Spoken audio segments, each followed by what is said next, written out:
తిరుపతి జిల్లా సచ్చివేడి నియోజకవర్గం నాగలాపురం మండలం టీపీకోట గ్రామ పంచాయతీలో ప్రభుత్వ ప్రాథమిక పాఠశాలలో ఉపాధ్యాయుల దినోత్సవం సందర్భంగా మాజీ చైర్మన్ షైనా బేగం తెలుగుదేశం పార్టీ నాయకుల ఆధ్వర్యంలో ఉపాధ్యాయులకు శాల్వా కప్పి స్వీట్లను అందించి శుభాకాంక్షలు తెలిపారు.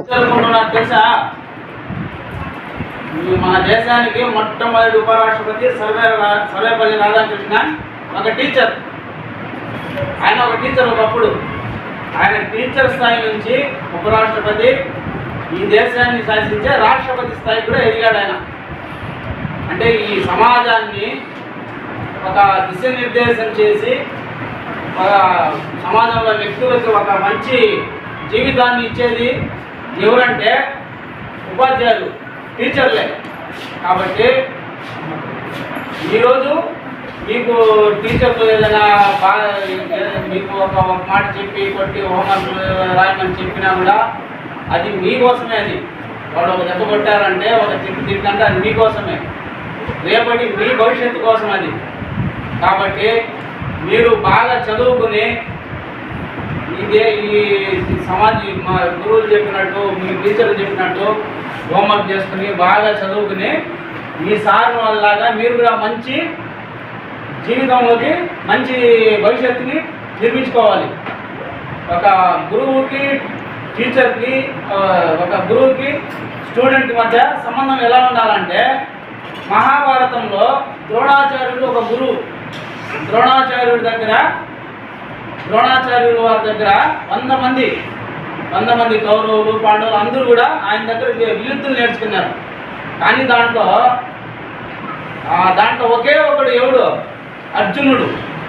పరాక్రమవంతుడుగా విజయుడుగా నిలిచింది ఎవరంటే అర్జునుడు. అర్జునుడు ఎవరంటే ద్రోణాచార్యుడి లోకం. ద్రోణాచార్యుడు చెప్పిందే వేదం. ఆయన ఏం చెప్తే అర్జునుడు అది పాటిస్తాడు. ఆయన ఏం నదిలో దూకేమని దూకేస్తాడు. అటువంటి ద్రోణాచార్యుడికి అర్జునుడికి మధ్య అలాంటి గురు శిష్యుల సంబంధం ఉండేది.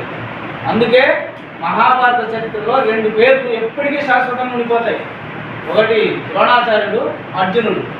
అదేవిధంగా అర్జునుడికి సమానంగా ఒక హీరో ఉన్నాడు, కర్ణుడు. అర్జునుడిని ఢీ కొట్టేంత వీరుడు శివుడు అంటే కర్ణుడు. ఆయనకి గురువు ఎవరు తెలుసా? పరశురాముడు.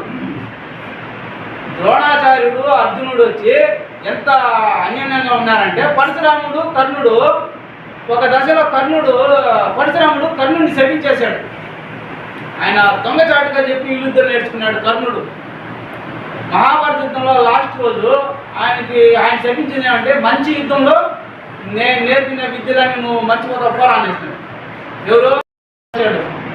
కానీ ఆ సమయానికి ఆయనకి గురువుల శాపం వల్ల అతను రాలేదు. కాబట్టి గురువుల్ని చిన్న వాళ్ళకి మనసు బాధ పెట్టకపోయినా వాళ్ళేం చెప్పరు. వాళ్ళు ఏం చెప్తారో అది చేసుకుంటే చాలు. అదేవిధంగా అదే మహాభారతం ఇంకో పాత్ర కూడా చెప్తా. గురువు లేకుండా ఒకడు విద్య నేర్చుకున్నాడు. ఎవరు తెలుసా? ఏకలవ్యుడు. ఆ అతని టీచరే లేదు. అతనే ద్రోణాచార్యుడి దగ్గరకు పోతే అప్పటికి అర్జునుడికి మాట ఇచ్చేస్తున్నాడు ద్రోణాచార్యుడు. నేను నీకు విద్య నేర్పుతాను, ఈ ప్రపంచంలో నీకు గొప్ప వీరుడుగా నేను నీకు తీర్చిదిద్దానికి ద్రోణాచార్యుడు చెప్పేశాడు. మాట ఇచ్చేశాడు అర్జునుడికి. ఈయన దగ్గరికి పోతే నేను అర్జునుడికి మాట ఇచ్చేసానప్ప, నేను ఇంకా నీకు విలుద్ధం నేర్పున్నాను అన్నాడు. ఏకలవ్యుడు ఏం చేసినాడు? ద్రోణాచార్యుడు బొమ్మ చేసుకునేసి ద్రోణాచార్యుడు ముందరే ఆ బొమ్మనే ద్రోణాచార్యుడు గురువు అనుకుని విద్య నేర్చుకున్నాడు. అందరికన్నా, ఈ ప్రపంచంలో అందరికన్నా వీరుడైపోయినాడు. అర్జునుడు కూడా పనికిరాడు.